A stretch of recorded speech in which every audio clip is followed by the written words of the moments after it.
Welcome back to Roots Music History. On this podcast, we talk about the stories behind songs and legends, as well as new up-and-coming artists in a playlist called Roots History in the Making. But on today's episode, we are going to dig up the roots of the famous song Hallelujah, originally written by Leonard Cohen. Leonard Cohen was born on September 21st, 1934. He was born into an extremely religious and spiritual family. His original name was a Hebrew name, Eliezer, which translates to God helps. His mother, Masha, was 29 years old when she had him. His father was 14 years older than Masha. He was 43 when Eliezer was born. His mother, Masha, was the daughter of a very well-known rabbi. She had grown up in an affluent household. And when she married Leonard's father, whose name was Nathan, Nathan was also very affluent. So they were very much so in the same social class, obviously also held the same beliefs, a very strict Jewish Orthodox environment. A lot of you don't know this, but I was also raised Orthodox, and I am Orthodox to this day, so I very much can relate to the Orthodox environment. I'm going to call him Leonard instead of Eliezer, just because that's how we all recognize him today. His father always dressed extremely well, always in a suit. Even if it was an informal gathering, Nathan Cohen would show up in a suit. Leonard Cohen really adopted this kind of mentality. You very rarely, if ever,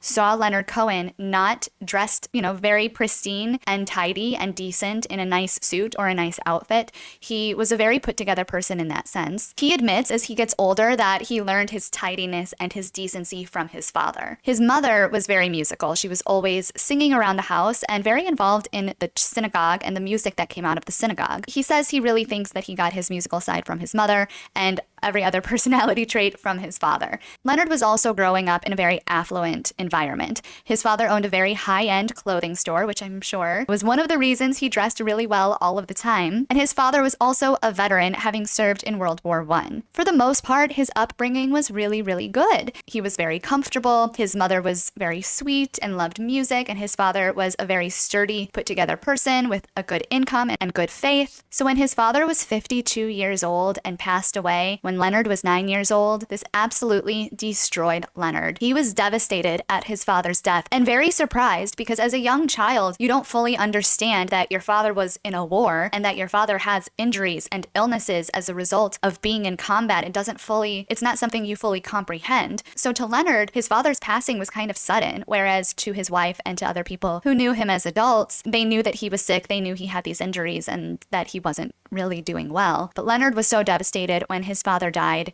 He says that's when he really started turning to words and to poetry to cope with that grief. There was a moment, Leonard remembers, where he took a notepad and he wrote something down to his father on the notepad. He took the notepad paper, folded it up, and took one of his father's ties. Then he took a knife and cut open his father's tie so that there was a little slit in the tie, and he put the piece of paper into his father's tie and then buried the tie in the backyard. It was almost like burying his father again, but in his own backyard, in his own way. And he says this was the first time he really used words in a spiritual, sacramental way. Since that moment, Leonard really felt the power of words and the power that words have to express life and to express the afterlife. After his father's death, he really turned to poetry and to writing as a form of escapism. But he was also very involved in school. So once Leonard got into high school, he was on pretty much every team that the high school offered. He had a lot of different friends and acquaintances, but he was also very heavily into poetry. By the time Leonard was 15 years old, he had published his very first book of poems. I mean, he could technically call himself a published poet at age 15. It wasn't until Leonard got into his 20s that he started to pick up the acoustic guitar. And he doesn't say this exactly, but I can't help but think the ladies had something to do with this, because every guitarist on earth, the reason they pick up a guitar is because they want to get the girls. Harry Chapin admits to this, James Taylor admits to this, pretty much every Jeff Beck, everyone admits that they started playing guitar to get the girls. But the problem was Leonard never really had formal musical training. He didn't fully understand music theory. He actually couldn't read music at all. So the way he was writing and playing music was very elementary. He only had a couple of chords,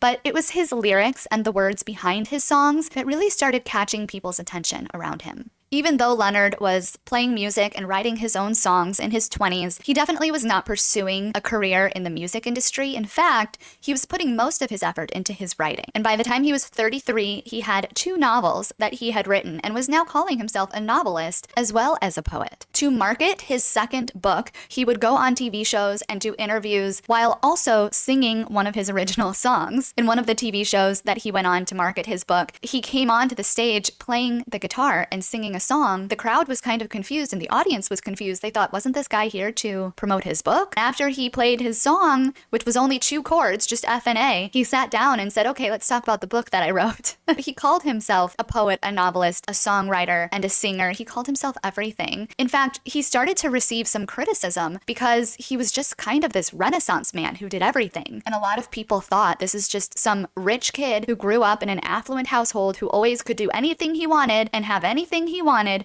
And here he is thinking he's just going to publish a book. He's going to be a poet. He's going to write a song. In 3 years, he's going to decide he wants to go to law school and then he'll be a doctor. It's just, he was very all over the place, so it seemed. But to Leonard knew his soul. And to Leonard, he was always the same person. He always just loved words and loved trying to capture the essence of life, whether that be in a novel, in a poem, or in a song. It was also in his early 30s, he started traveling quite a bit. He sort of had a rotation where he would rotate between Montreal, Canada, and New York City, and Ydra, Greece. Now, don't come after me for pronouncing Ydra wrong, because I am Greek, and I speak Greek, and if I'm ever going to pronounce anything right on this podcast, it's going to be a Greek word or a Greek island. Now, I've actually been to Ydra several times. It's a beautiful island. It is very, very small as well. The sunsets are incredible. So I just want you to picture that sort of Grecian island beauty as we talk about Leonard's time in Ydra, Greece. It was in his mid-30s that he met a woman on this island named Marianne.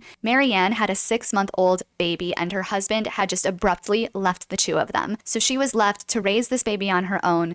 But she and Leonard immediately hit it off, and Leonard actually started flying Marianne from Greece to New York City and to Montreal, and she started joining him on this rotation from city to city, country to country. They were actually together for just shy of 10 years. And for Leonard, he was really just taking off with what he wanted to be doing with his music. Leonard was also receiving criticism because he was a little bit older. He was 32, 33 years old when he was trying to make it on the scene as a novelist or a poet or a songwriter, whatever he wanted to be. A lot of people looked at Leonard and thought, shouldn't you have a more stable career at this point instead of just kind of hopping around from thing to thing? But for Leonard, he wanted this. He wanted to be distinguished in the industry, or as he described as a quote, elder. He saw that there was wisdom in his age and he refused to let them deter him from trying to pursue these dreams and continue doing what he loved. And also, he had enough money from his family anyway. He didn't really need a stable career. It was around 1966 when Leonard met someone named Judy Collins. Judy was a singer. Unlike the other singers in the industry and unlike some of the other producers in the industry, Judy was willing to actually listen to Leonard's music. Now, most people were just kind of shying away from his music. They thought he was kind of a joke. They thought the music was weird and very elementary. I mean, like I said, his song only had 2 chords, F and A, so it was just very kind of obscure for what most people were used to. Judy was captivated by it. She loved it. And Judy says, we never had a love affair. We were never in love, but she really appreciated his music and was willing to give it a chance. She heard a song that Leonard had written called Suzanne. Judy absolutely loved it. She said to Leonard, I would love to record this song, Suzanne. And Leonard said, sure. Now, at this point, Leonard was with Marianne. He later meets someone named Suzanne. Maybe he manifested that with this song. Judy loves it, and she does end up recording it. It ended up being one of her most popular songs on her album. About a year or so after meeting Judy, Judy invites Leonard to come play the song Suzanne with her on stage at this fundraiser that was at a theater and was drawing in a bunch of really big name acts. I think Jimi Hendrix was one of the acts at this fundraising event. Leonard coming to this event, this was a big deal for him. Yeah, he was playing on TV shows now and then, promoting his book or playing to small crowds, but he had never played anything this big before and had never been in the room with these other types of people before. Leonard agrees to come to the fundraising event, but he was extremely nervous. At one point, Judy is on the stage and she's playing the song Suzanne, and Leonard was supposed to come out with his guitar and join her. Leonard starts playing the guitar in the background on the stage and realizes that the guitar is out of tune. He's not very good at tuning guitars. He doesn't even read sheet music, but he knows it doesn't sound right, so he just kind of panicked and walked off the stage. Thankfully, it ends up being through this connection with Judy. Leonard ends up meeting a guy named John Hammond. John Hammond was already a very well-known record producer. He had worked with some other very big names, including but not limited to Bob Dylan, Bruce Springsteen, Aretha Franklin. At some point, he even worked with Stevie Vaughan. I think that might have been later, though. But he was just very well known in the industry and very well connected. John Hammond ends up putting Leonard in touch with a man named Clive Davis. Clive Davis at this time was the head of Columbia Records. Clive Davis was also an Orthodox Jew. Clive absolutely loved Leonard Cohen. It ends up being through Clive Davis, Leonard gets a publishing deal at Columbia Records. And from about 1967 through 1972-ish, he records a couple of albums at Columbia Records. In these years, things are going really well for Leonard. Even though he and Marianne had broken it off, he had this traction now with Clive Davis and Columbia Records. He's writing and he's recording, and he ends up meeting in 1969 a very beautiful 24-year-old named Suzanne. And that's what it says, that he met her in 1969. So let's believe that.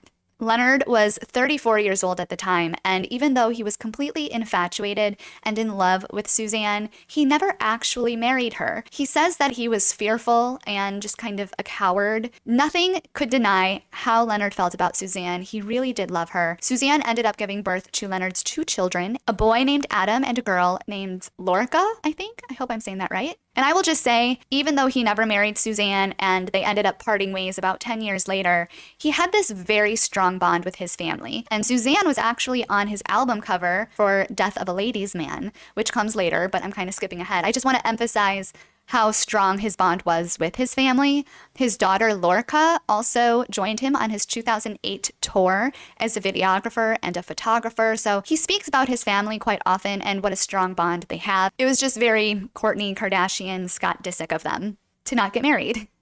Now, I know I just skipped ahead a little bit and I mentioned his album, Death of a Ladies' Man. So let's back up a little bit because someone very important has to enter the scene here.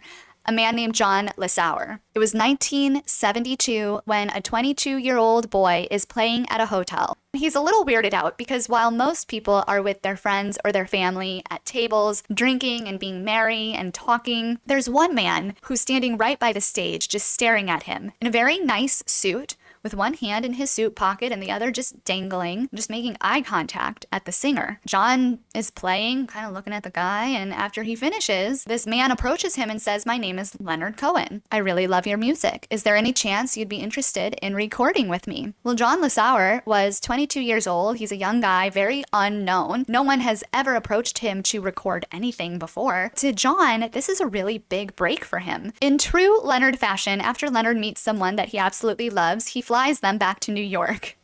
And he kind of puts them on his flying rotation from Hydra to Montreal to New York to LA. So immediately, John Lissauer is part of his little entourage here. And Leonard ends up flying him to New York City. After John Lissauer came to New York City, he recorded about 8 or 9 songs with Leonard Cohen. They ended up putting out an album and going on tour, and things were going really, really well for them. Eventually, Leonard said to John, "Hey, instead of just playing with me, would you like to actually co-write?" John was like, "Well, what do you mean? Do you mean I write lyrics or I take your poems and put them to music?" Leonard was like, "Yes." And John was like, "Which one?"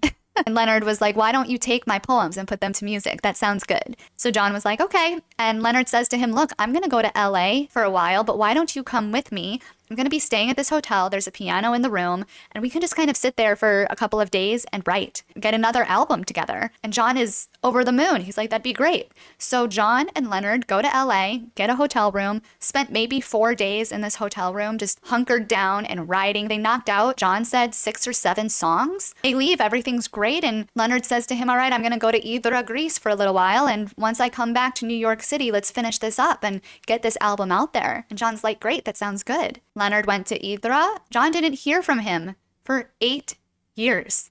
8. And it's not like Leonard was a missing person. He does disappear later in his life. We're going to talk about that later in the video. But in this case, it's not like he was in Greece for 8 years. Like he met some Grecian woman and spent 8 years, on this island with her. Nay. He came back to America. He came back to New York City. And not only did he come back to New York City, but he was actively working in New York City, putting out music and working with a new composer named Phil Spector, doing interviews, having a documentary made about him. He just wasn't calling John back, and nobody really knows why.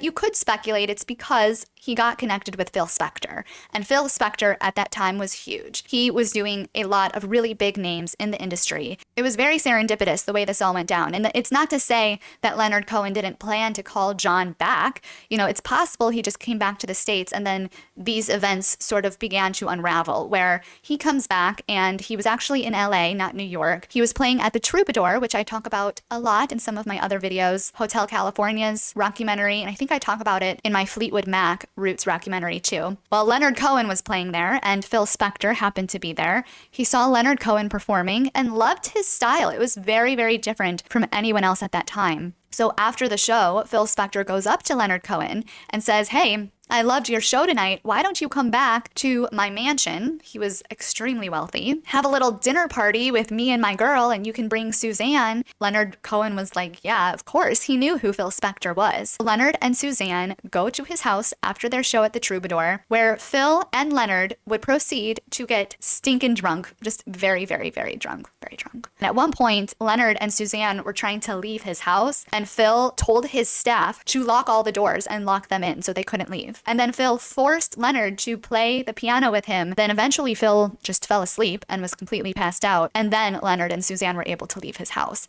It was just crazy. There's been a lot of really weird collaborations in the music industry over the years, but the Phil Spector and Leonard Cohen collaborations are just very bizarre. And I think Phil Spector was just such a strange, erratic person and borderline dangerous. I mean, I wouldn't even say borderline. Phil Spector was a dangerous person. He, first of all, was definitely an alcoholic. Second of all, he had a habit, a very bad habit, of pulling guns on people that he liked and that were good collabs for him. He pulled a gun on John Lennon at one point. He pulled a gun on someone else. It was a fiddler, I forget. But he also pulled a gun on Leonard Cohen at one point in a very weird way. He pulled the gun and put the gun up to Leonard's face and then whispered in his ear that he loved him. He was such a strange person, and to be honest, a very bad influence. But Leonard had already connected with Phil. Leonard knew of the connections that Phil had, and Leonard was very excited to be working with Phil overall. So that's probably one of the biggest reasons Leonard never called John back, because he kind of saw Phil as this big break for him in a way. But in the meantime, this relationship with Phil, I believe, was putting a huge strain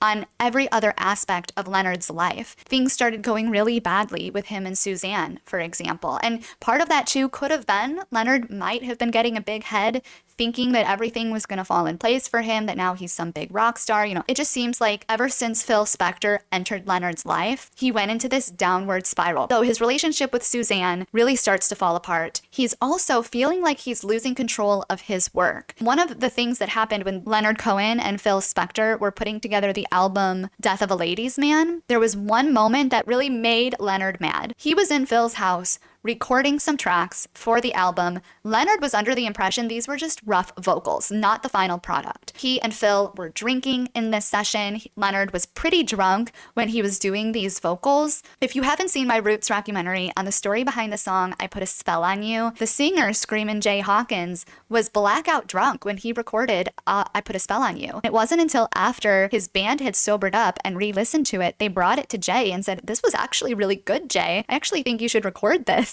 So it's kind of that environment where Leonard Cohen is drinking. I don't know that he was blacked out, but he was definitely drunk. Did not think this was a final product whatsoever. The next day, Phil Spector took all of those tracks, all those tapes, loaded it in his car, took them to a location, didn't tell anybody where he was going, and then secretly put together ththose tracks and mixed them as a final product for the album. He did have the decency to bring it to Leonard and say, okay, here we go, here's the final version. But Leonard hated it. He said, this is not a final version. These were rough vocals. I was drunk when I did them. I don't want this to be the final version that goes onto the album. Phil Spector did not care and went ahead and proceeded with Columbia to put out these vocals on the album. For a long time, Leonard hated the album Death of a Ladies' Man because he knew he was drunk when he was singing it. And a lot of people also didn't really like the album for a long time. But eventually it seems like that album started to grow on folks, especially after the song Hallelujah was born. Now, after this whole ordeal with Phil Spector,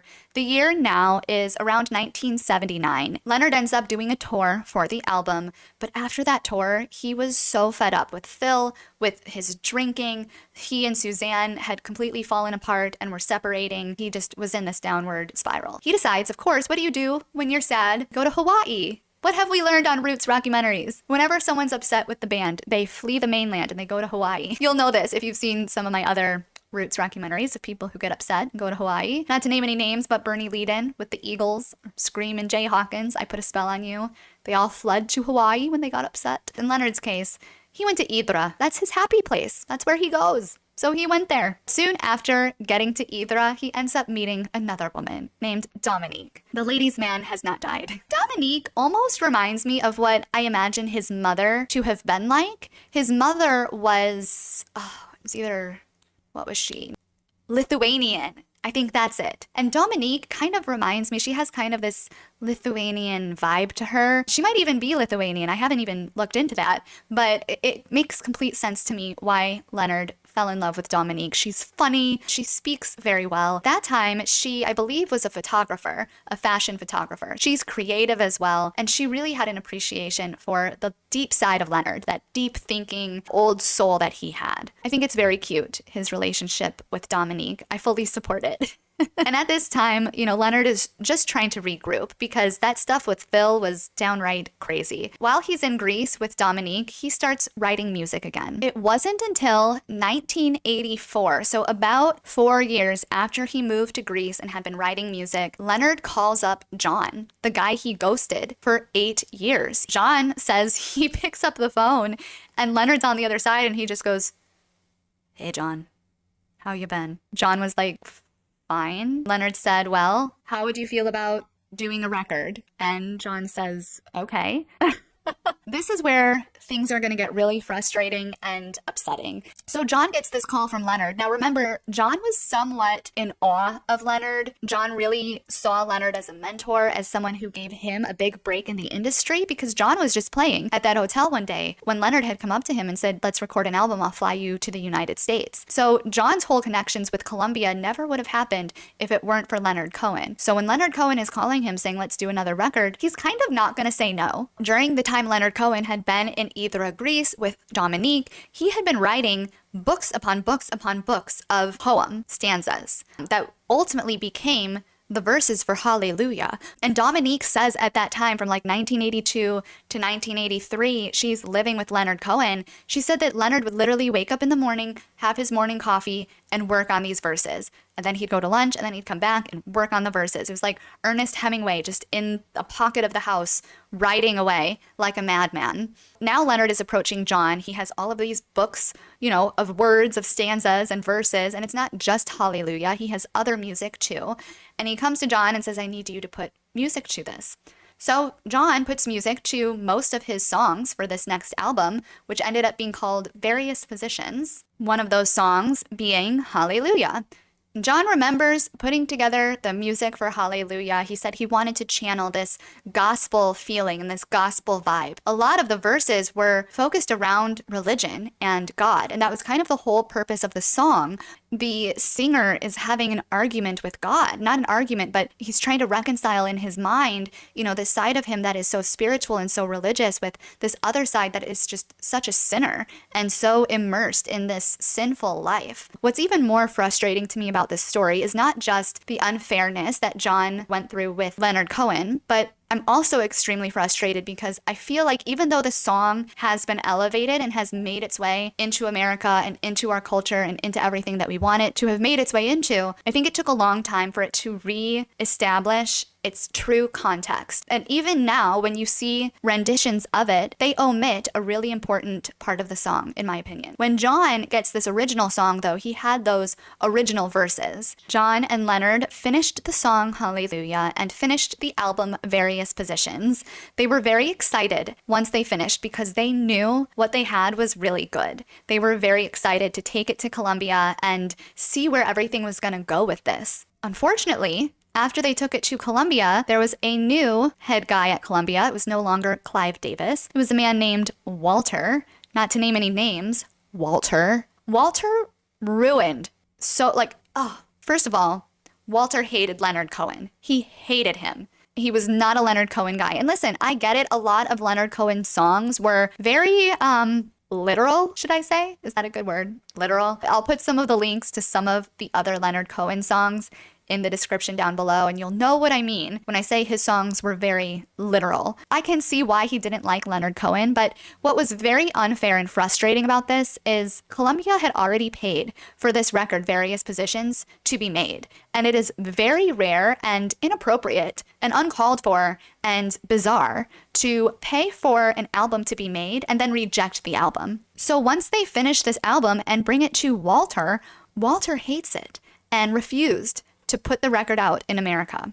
The record ended up being released in Europe, but Leonard really wanted it to be in America. He wanted it to start circulating into American music. He came to Walter several times and said, "What's wrong with the song? Tell me what you don't like about the song." He said that when he would go in to speak with Walter, Walter would be condescending to him. He doesn't say these words, but this is the feeling that you get, that Walter was condescending to him. Walter made a comment on Leonard's suit at one point when Leonard came in his suit, and Leonard said, I think his exact words were that Walter, quote, reviewed his suit. It's just mean and rude. That's all I have to say about Walter. And it's just proof of how awful the record labels can be and how wrong they can be. This was a very good song, and it's very frustrating that Walter got to be the man who made that decision to just eliminate it completely, as if it had never happened at all. At one point, Leonard said to Walter, "What specifically do you not like about this song?" Because Walter was not giving him constructive criticism. He was just saying, "I don't like it. I'm not playing it. I don't like you." Walter finally says to Leonard, "Well, I don't like the way it's mixed." So Leonard said, "Okay, you mix it. We'll have someone else mix it. You can find someone to mix it. You mix it yourself. I don't care. Whoever wants to remix it, remix it. I just want it to be played." And Walter said no. He was like, "No, we're not going to have anybody remix it." But he's like, "But that's what you just said, that you didn't like the mix." So very, very frustrating. Leonard, I think, was way more frustrated than he really wanted to let on. He needed, at the same time, someone to blame for this because it wasn't making any sense to him why this guy was just shooting it down. He needed to put the blame somewhere. He ended up putting it on John Lissauer. John had been so excited about this connection with Leonard Cohen, and if it hadn't been for Leonard Cohen, John never would have made that connection with Columbia. He never would have had the career that he had as a composer had it not been for Leonard Cohen. And then Leonard Cohen just comes in on the attack, coming for John, bad-mouthing him around the industry, saying that John's composition is the reason this song is being denied. At one point, someone who didn't even work with John, barely even knew John, said to John, quote, "You'll never work in this town again, kid." John was completely broken by all of this. And so much so that John never made another album. He literally left the music industry after all of this drama. And I don't know if part of him started to blame himself, but it's just really upsetting because I think we can all agree that we love the music of Hallelujah even more than just as much, if not more, than the lyrics. The music is so beautiful. And John was such a talented composer, and it's so upsetting that these words and this drama and these accusations tore him down like that. And even though Leonard's words to John really broke John and, caused him to leave the industry, Leonard was kind of the opposite. And he was also getting a lot of negative rhetoric from people in the industry over this song. But Leonard was a little bit different in the fact that he did not let these negative comments change his perspective on his music. And he refused to back down. He refused to believe he wasn't good. He kind of put the blame on why that album got rejected on John. Like, well, it was John's fault. It's not my fault. My work is really good. I'm really good. I'm not going to back down. I'm not going to stop making music. All this drama went down around 1984, 1985, kind of a time frame. And a few years later, it was like 1988, Leonard Cohen goes on tour for this album that never made it in America, but he starts going and performing the songs live anyway. While performing live, he starts singing Hallelujah. Now, most people had never heard this song before. The only people who had really heard it were the people who had worked on Hallelujah at Columbia with Leonard Cohen in the first place. But when Leonard started singing it live, he started singing verses that nobody had heard before. And I don't just mean people in the crowd. I mean even the people in his band or the people who were part of his entourage and part of his group. No one had heard these words before. And they started hearing them and started thinking, is this a whole new song? Did he write a whole new song? Little did they know, Leonard had about 100 different verses and different versions of this song in all these different notebooks. And now that he was doing this song live, he knew nobody knew it. He knew nobody had heard it. And he knew it hadn't even been circulated in the United States. So I think he felt like he had that freedom to kind of play around with the song and sing the words that really meant something to him, the words that held the most weight in his heart. He could perform live and nobody would be like, those aren't the words, boo. In the original 1984 Hallelujah song, the one that made it on the album, the one that was circulated in Europe and denied in America, were the same verses that we know today. That's been covered by almost every artist, under the sun. But when Leonard Cohen was singing this live, he was singing some of the verses that were more religious and more focused on his spirituality and where he was, in his relationship with God. And they were very, very personal and heavy lyrics. He started his live shows with the verse, "Baby, I've been here before. I've seen this room and I've walked this floor. I used to live alone before I knew ya. And I've seen your flag on the marble arch. Love is not a victory march. It's a cold and it's a broken hallelujah. There was a time you let me know what was really going on below, but now you never show it to me, do ya? And remember when I moved in you, the holy dove was moving too, and every breath we drew was hallelujah. Well, maybe there's a God above, but all I ever learned from love was how to shoot at somebody who outdrew you. It's no complaint you hear tonight. It's not some pilgrim who's seen the light. It's a cold and it's a lonely hallelujah." And then the last stanza is the one that we know today too.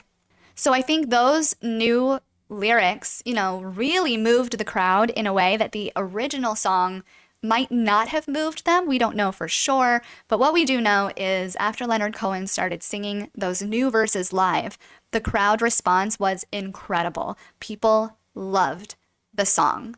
At one point, Leonard Cohen was playing a live show in New York City when someone in the audience named John Cale saw him sing Hallelujah. John Cale absolutely loved the song Hallelujah. It moved him just as much as it was moving everyone else in the crowd. So John Cale ends up getting in touch with Leonard Cohen's management and saying he wants to do a cover of it. And they were very excited about this. They totally agreed. Well, John Cale didn't feel comfortable singing the verses that were more spiritual and more religious and very personal. So he just kind of took the verses that he says, quote unquote, were the cheeky verses about the love part and the woman part and kind of leaving out that whole aspect of God and religion, which to me was the whole purpose of the song, which is what is so upsetting. It's like this, conversation that he's trying to have with God and with David. And it's so much bigger than those, little verses that John Cale took. But John Cale decided those were the verses he wanted. And people said to John, look, there are tons of verses out there. Try to get a hold of all the verses. And it's unclear if John Cale ever got a hold of every single verse, but he did at least get all of the verses from the live show performances that Leonard Cohen was doing and the verses that were on the album. So he kind of did combine some of those verses in his version, but like I said, it feels like there was more context to the song that did get lost. But John Cale starts doing this tribute album, and Hallelujah was one of his songs. It ended up charting for John Cale, and it was really because of John Cale that the song Hallelujah even made it into America in the first place. Now, while John Cale might have brought a new life to the song Hallelujah, it was Jeff Buckley who ended up bringing it all the way into an everlasting afterlife. Now, Jeff Buckley could be his own roots rockumentary, completely separate from this, but I will quickly say that the way this kind of fell together for Jeff Buckley, he was the son of a musician named Tim Buckley. There was a church called St. Mary's. St. Mary's would have performances of various artists come and go, and they also wanted the shows to be this sort of immersed experience for anybody who was there. St. Mary's was putting on a show, and they wanted Tim Buckley to come play. They were trying to get a hold of Tim Buckley, but his management said to them, well, he's not really available, but you know what? He does have a son named Jeff, who is also a very good singer. So St. Mary's said, okay, well, we'll have Jeff come play. Jeff goes to St. Mary's, and it's his first time playing live anywhere. He wasn't even sure if he was a good singer or not. It turned out that the crowd loved Jeff, and Jeff decided, you know, maybe I am better than I thought I was. So Jeff started playing live shows in the neighborhood. St. Mary's, the church where he had originally played, ended up having John Cale come in and play the version of Hallelujah from Leonard Cohen's album. Well, St. Mary's loved the song Hallelujah, and they knew Jeff Buckley. He was coming in and out all the time. So one of the women who worked at St. Mary's gave the song Hallelujah to Jeff and said, I just think you're going to love this song. Maybe you can play it at some of your gigs at this restaurant that you play at. And Jeff said, sure. He was only playing cover songs, you know, at the bar. He wasn't playing his original music. Well, one day he's just playing at the bar when someone who works at Columbia Records comes in and hears him playing, loved his sound, knew he was Tim Buckley's son, and immediately gave him a record deal at Columbia. And from there, Jeff Buckley got the rights to do a cover of Hallelujah for an actual album. This rendition would become so incredibly popular, but the year that this was all kind of going down was 1993, 1994. Right around the time where Jeff Buckley is recording Hallelujah, Leonard Cohen has decided to leave America. I think he left America, or maybe no, he might have been in America. Let's just say he left society, and Leonard Cohen went to live at a monastery. Like I said, he definitely drank too much, and things were just too hard for him. So he went to this monastery to reconnect with himself and to calm down and recenter his life. While he's there in isolation, Jeff Buckley is recording Hallelujah and going on tour, singing Hallelujah, finishing almost every show with the song Hallelujah. Hallelujah is being so well accepted from everyone who heard the song. It's absolutely blowing up in America, and Leonard Cohen has no idea because he's isolated in a monastery, you know, meditating. And it was just maybe 2 or 3 years before Leonard Cohen emerges from this monastery that Jeff Buckley tragically died. Jeff Buckley never got to see the fame of Hallelujah and how big it actually became. And there's a lot of people out there who think that maybe Hallelujah never would have gotten that big had Jeff not tragically died, because it was actually through his death that the song really held this, you know, different type of weight that it didn't have before. It's almost like Jeff was put on this earth to bring Hallelujah to what it needed to be, you know? And it's just so incredibly sad, but also so beautiful that this song has become what it's become because of Jeff Buckley. And it's also just kind of so interesting to me that all of this is happening while Leonard Cohen is at this monastery. And it was just, I think, 2 years after Jeff's death that Leonard emerges from the monastery and sees everything that Hallelujah had become. After Jeff Buckley died, obviously, lots of people started covering Hallelujah.